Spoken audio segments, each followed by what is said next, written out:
darkness, and long they shall wrestle. The one of darkness shall lead his people into sin, but the one of light shall bring about the final days, when the choosing of the first shall be complete, and a new light shall dawn upon the ice. Then the Father shall return. Then shall the power of old be shaken and revealed. But in this time of darkness even shall Father strike down his Son, and the Son his family as well." A knock sounded at the door.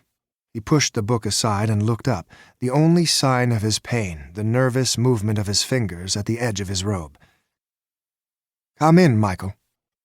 The door swung open, and bending low, a young man dressed in the garb of an ice runner made his way into the plainly furnished room of the Archbishop of St. Austin.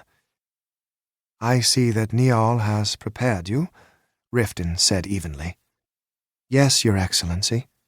The young man lifted his head and looked into Riften's eyes. His expression was one of confusion and anxiety. Riften studied him for several seconds, but stoically ignored the fear in the young man's eyes. "Do you have the equipment that you need?" "Yes. Niall even gave me a cloak that you wore long ago." "Do you understand what is expected of you, Michael?" "Yes." "Beware the brothers of Moor. Most likely they have their own orders concerning you. There are no guards, so keep a close watch.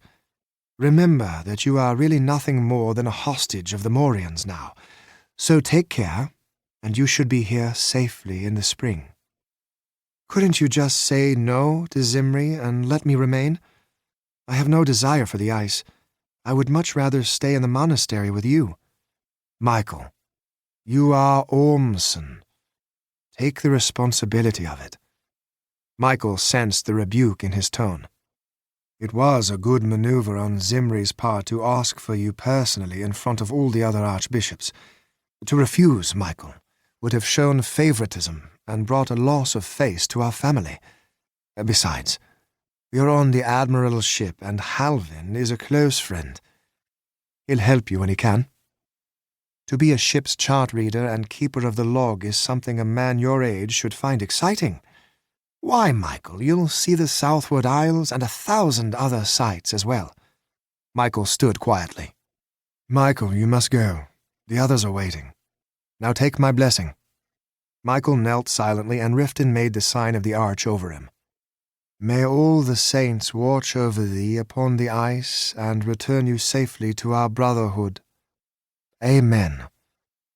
Michael rose and managed a wan smile.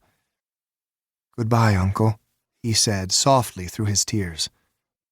Riften's control broke, and he threw his arms around the only one in the world whom he could trust and love, the last of his family alive after the 40 years of war and plague. "Goodbye, my boy, and the saints bless you."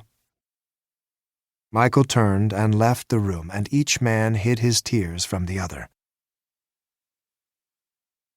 Darkness spread across the city as the columns of monks issued from their cloistered halls and made their way to the central square, where the procession would begin.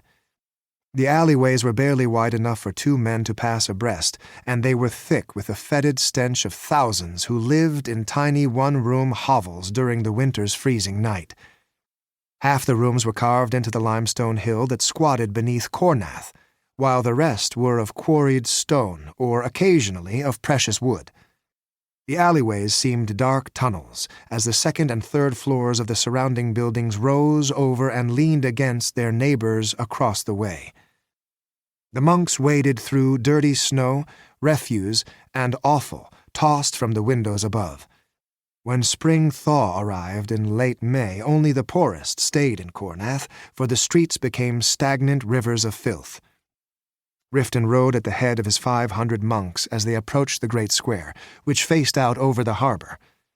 From other alleyways converged the different brotherhoods of the church. Riften halted his column to let them pass.